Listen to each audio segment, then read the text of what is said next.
This video will demonstrate the parasitic load functionality which is included in the full release of eSimulate.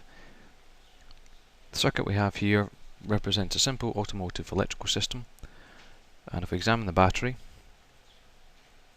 we can see it's a 12 volt battery with a 55 ampere rating, an internal resistance of 50 milliohms, and I have specified that the minimum operating voltage for this battery is 10% of its nominal voltage. The first simulation I'd like to do is to demonstrate the parasitic load on this circuit, and this is represented with the ignition switch 1 in its closed state, which will pass a current across the system load. The current being drawn from the battery is 120 milliamps, and if we have a look at the battery discharge graph, which is a graph of the battery voltage as a function of time, we can see that the battery reaches its minimum operating voltage of 10.8 volts in around about 360 hours, which is about 2 weeks. And that is an acceptable value for a parasitic drain on a typical system. The second simulation I'd like to run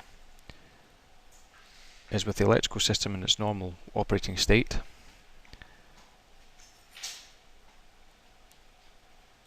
And this will show an increase in the current being drawn from the battery as it powers up all the electrical systems. And we can see here the current has increased to 2.5 amps.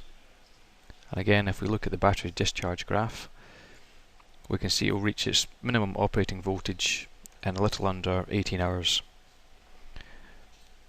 This is useful for examining what the required reserve capacity of a battery is, as this graph shows that if no charge is supplied to the battery, it will completely drain out of its useful state in under 18 hours. The final simulation I'd like to do is to demonstrate what happens when the system is under very high load, and this will be represented by switching on the starter motor and running it continuously.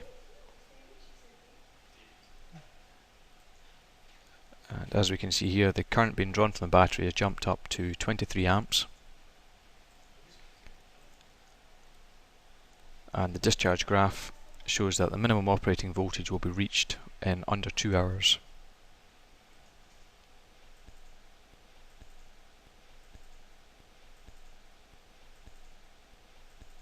And we can show these three graphs side by side to show the three different states that we've just simulated. From the left we have the starter motor running continuously.